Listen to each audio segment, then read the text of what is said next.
Udayavani YouTube ಚಾನಲ್ಗೆ subscribe ಆಗಿ ಮತ್ತು ಹೆಚ್ಚಿನ ವಿಡಿಯೋ ಅಪ್ಡೇಟ್ಸ್ಗಾಗಿ ಬೆಲ್ ಐಕಾನ್ ಅನ್ನು ಒತ್ತಿರಿ. ನಮಸ್ಕಾರ ಆತ್ಮೀಯ ವೀಕ್ಷಕರೇ, ಇವತ್ತಿನ ಸಂಸ್ಕೃತಿ ವಿಶೇಷ ಕಾರ್ಯಕ್ರಮದಲ್ಲಿ ನಾವು ಯುಗಾದಿ ಆಚರಣೆ ಬಗ್ಗೆ ತಿಳ್ಕೊಳ್ಳಿಕ್ಕೆ ಇಲ್ಲಿ ಲಕ್ಷ್ಮೀ ಪೈ ನಾನು ನಮ್ಮ ಮಹಾನ್ ಹಿಂದೂ ಧರ್ಮದಲ್ಲಿ ಈ ಹೊಸ ವರ್ಷದ ಆಚರಣೆ, ಇದರ ಮಹತ್ವ ಏನು, ಯಾವ ರೀತಿಯಲ್ಲಿ ಆಚರಿಸಬೇಕು, ಇದೆಲ್ಲದರ ಬಗ್ಗೆ ಕಿಂಚಿತ್ ಮಾಹಿತಿಯನ್ನು ನಿಮ್ಮೊಂದಿಗೆ ಹಂಚಿಕೊಳ್ಳಲಿಕ್ಕೆ ಬಂದಿದ್ದೇನೆ.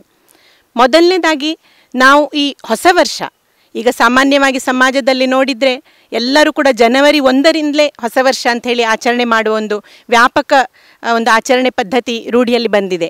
ಆದರೆ ಹಿಂದೂ ಧರ್ಮದಲ್ಲಿ ಒಂದು ವೈಶಿಷ್ಟ್ಯ ಏನಂತ ಹೇಳಿದರೆ, ಪ್ರತಿಯೊಂದನ್ನು ನಾವು ಪ್ರಕೃತಿಗನುಸಾರವಾಗಿ ಅಂದರೆ ನಿಸರ್ಗಕ್ಕೆ ಪೂರಕವಾದಂಥ ಆಚರಣೆಗಳನ್ನು ನಮ್ಮ ಹಿರಿಯರು ನಮಗೆ ಹೇಳಿದ್ದಾರೆ. ಇವತ್ತು ನಾವು ನೋಡಲಿಕ್ಕೆ ಹೋದರೆ ಹಲವು ರೀತಿಯ ವರ್ಷಾರಂಭಗಳನ್ನು ನಾವು ನೋಡ್ತಾ ಇದ್ದೇವೆ. ಮೊದಲನೇದೇನಂತ ಹೇಳಿದರೆ ಜನವರಿ 1ರಿಂದ ಕ್ಯಾಲೆಂಡರ್ ವರ್ಷ, ಎಲ್ಲರೂ ಕೂಡ ಅದನ್ನೇ ಈಗ ಪ್ರಚಲಿತವಾಗಿ ನಾವು ಅನುಸರಿಸ್ತಾ ಬಂದಿದ್ದೇವೆ. ಮತ್ತೊಂದಿದೆ ಶೈಕ್ಷಣಿಕ ವರ್ಷ, ಎಜುಕೇಷನಲ್ ಇಯರ್. ಇದು ನಮಗೆ ಶಾಲೆಗೆ ಮಕ್ಕಳು ಹೋಗುವ ಆ ಜೂನ್ 1ರಿಂದ ಪ್ರಾರಂಭವಾಗ್ತದೆ. ಅದೇ ರೀತಿ ಫೈನಾನ್ಷಿಯಲ್ ಇಯರ್ ಅಂದರೆ ಆರ್ಥಿಕ ವರ್ಷ, ನಮಗೆಲ್ಲ ಗೊತ್ತಿದೆ ಏಪ್ರಿಲ್ 1ರಿಂದ ನಮಗೆ ಫೈನಾನ್ಷಿಯಲ್ ಇಯರ್ ಪ್ರಾರಂಭವಾಗ್ತದೆ. ಅದೇ ರೀತಿ ವ್ಯಾಪಾರಿಗಳ ವರ್ಷ ಅಂತ ಕೂಡ ಇದೆ. ಅದು ನಮಗೆ ದೀಪಾವಳಿ ಸಂದರ್ಭದಲ್ಲಿ ಅಂಗಡಿ ಪೂಜೆ ಅಂತ ಮಾಡ್ತಾರಲ್ಲ, ಕಾರ್ತಿಕ ಶುಕ್ಲ ಪ್ರತಿಪದೆ, ಅಲ್ಲಿಂದ ನಮ್ಮ ವ್ಯಾಪಾರಿಗಳ ಹೊಸ ವರ್ಷ ಪ್ರಾರಂಭವಾಗ್ತದೆ. ಇವೆಲ್ಲದರಲ್ಲಿ ಅತಿ ಮುಖ್ಯವಾದದ್ದು ಹಿಂದೂಗಳ ಹೊಸ ವರ್ಷಾರಂಭ. ಇದರಲ್ಲೂ ಕೂಡ ನಾವು 2 ರೀತಿಯ ಪದ್ಧತಿಗಳನ್ನು ನೋಡ್ತೇವೆ. ಮೊದಲನೇದು ಚಾಂದ್ರಮಾನ ಯುಗಾದಿ. ಈಗ ಏಪ್ರಿಲ್ 6ಕ್ಕೆ ಚಾಂದ್ರಮಾನ ಯುಗಾದಿ ಬರ್ತಾ ಇದೆ. ಇದು ನಿಜವಾದ ಹೊಸ ವರ್ಷಾರಂಭ ಅಂಥೇಳಿ ನಮ್ಮ ಹಿರಿಯರು ಇದರ ಹಿಂದಿನ ಶಾಸ್ತ್ರ, ಇದರ ಆಚರಣೆಯಿಂದ ಏನು ಲಾಭ ಆಗ್ತದೆ, ಇದನ್ನೆಲ್ಲ ನಮಗೆ ತಿಳಿಸಿಕೊಟ್ಟಿದ್ದಾರೆ ಬಂಧುಗಳೇ. ಅದರ ಜೊತೆಗೆ ಇನ್ನೊಂದಿದೆ ಸೌರಮಾನ, ಅಂದರೆ ಒಂದು ಚಾಂದ್ರಮಾನ ಹೊಸ ವರ್ಷಾರಂಭ, ಇನ್ನೊಂದು ಸೌರಮಾನ ಹೊಸ ವರ್ಷಾರಂಭ. ಇವತ್ತು ನಾವಿಲ್ಲಿ ತಿಳ್ಕೊಳ್ಳಿಕ್ಕೆ ಹೊರಟದ್ದು ಈ ಚಾಂದ್ರಮಾನ ಯುಗಾದಿ.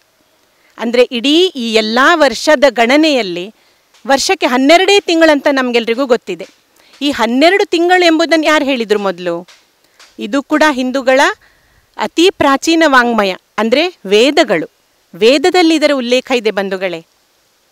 ದ್ವಾದಶ ಮಾಸೈ ಸಂವತ್ಸರ ಅಂದರೆ ಇಡೀ ವರ್ಷದಲ್ಲಿ 12 ತಿಂಗಳಿರುವುದು. ಈ ಪರಿಕಲ್ಪನೆಯನ್ನು ಕೊಟ್ಟದ್ದು ಕೂಡ ಪ್ರಪಂಚದ ಅತಿ ಪ್ರಾಚೀನ ವಾಂಗ್ಮಯ ಅನಿಸಿಕೊಂಡ ನಮ್ಮ ವೇದಗಳು. ಮತ್ತು ಅದನ್ನು ಇಡೀ ಜಗತ್ತಿವತ್ತು ಪಾಲಿಸ್ತಾ ಇದೆ. ಈ ಎಲ್ಲ ಹೊಸ ವರ್ಷಗಳಲ್ಲಿರುವುದು 12 ತಿಂಗಳಲ್ವಾ? ಅಂತಹ ಒಂದು ವೈಶಿಷ್ಟ್ಯಪೂರ್ಣವಾದಂತಹ ಅತಿ ಪ್ರಾಚೀನ ನಮ್ಮ ಹಿಂದೂ ಸಂಸ್ಕೃತಿಯ ಈ ಒಂದು ವಿಶೇಷ ಆಚರಣೆ ಯುಗಾದಿ, ಇದರ ಮಹತ್ವ ಇವತ್ತು ನಾವು ತಿಳ್ಕೊಳ್ಳುವ. ಈ ಶಬ್ದದ ಅರ್ಥವನ್ನು ಮೊದಲು ತಿಳ್ಕೊಳ್ಳುವ ನಾವು.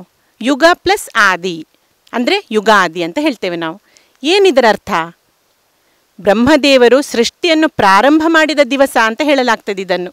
ಅಂದರೆ ಸೃಷ್ಟಿ ಪ್ರಾರಂಭವಾದದ್ದೇ ಈ ದಿವಸದಿಂದ ಅಂತ ಹೇಳ್ತಾರೆ. ಅಂದರೆ ಏನರ್ಥ? ನಮಗೆಲ್ರಿಗೂ ಗೊತ್ತಿದೆ 4 ಯುಗಗಳ ಪರಿಕಲ್ಪನೆ ಹಿಂದೂ ಧರ್ಮದಲ್ಲಿ ಹೇಳಿದ್ದಾರೆ. ಸತ್ಯಯುಗ, ತ್ರೇತಾಯುಗ, ದ್ವಾಪರ ಯುಗ, ಕಲಿಯುಗ. ಅದರಲ್ಲಿ ಪ್ರಥಮವಾದಂಥ ಈ ಸತ್ಯಯುಗದ ಪ್ರಥಮ ದಿನ ಅಂದರೆ ಬ್ರಹ್ಮದೇವರು ಸೃಷ್ಟಿಯನ್ನೇ ಪ್ರಾರಂಭವಾದ ದಿವಸ ಈ ಯುಗಾದಿ ಅಂತ ಹೇಳಿದ್ರಿಂದ ಇದನ್ನು ನಾವು ಯುಗ ಪ್ಲಸ್ ಆದಿ, ಯುಗಾದಿ. ಮತ್ತು ಇದರ ವೈಶಿಷ್ಟ್ಯಗಳೇನು ನಾವು ತಿಳ್ಕೊಳ್ಳುವ. ಇತರ ಎಲ್ಲ ನಾವೀಗ ಫೈನಾನ್ಷಿಯಲ್ ಇಯರ್, ಎಜುಕೇಷನಲ್ ಇಯರ್, ಅದು ವ್ಯವಹಾರಕ್ಕೆ ಅನುಗುಣವಾಗಿ ನಾವು ವ್ಯವಸ್ಥೆ ಮಾಡಿಕೊಂಡಿದ್ದೇವೆ. ಅದೇ ರೀತಿ ಜನವರಿ 1 ಪಾಶ್ಚಾತ್ಯರ ಒಂದು ಹೊಸ ವರ್ಷಾರಂಭ. ಆದರೆ ಇದರಲ್ಲಿ ಏನು, ಇದರ ಹಿನ್ನೆಲೆ ಏನಿದೆ? ಇದು ಕೇವಲ ಒಂದು ಆಚರಣೆ ಮಾತ್ರ ಅಲ್ಲ, ಇದರ ಹಿಂದೆ ವಿಶೇಷವಾದ ಕಾರಣಗಳು ಕೂಡ ಇದೆ ಬಂಧುಗಳೇ. ಇದನ್ನೆಲ್ಲ ನಾವು ತಿಳ್ಕೊಳ್ಳುವ.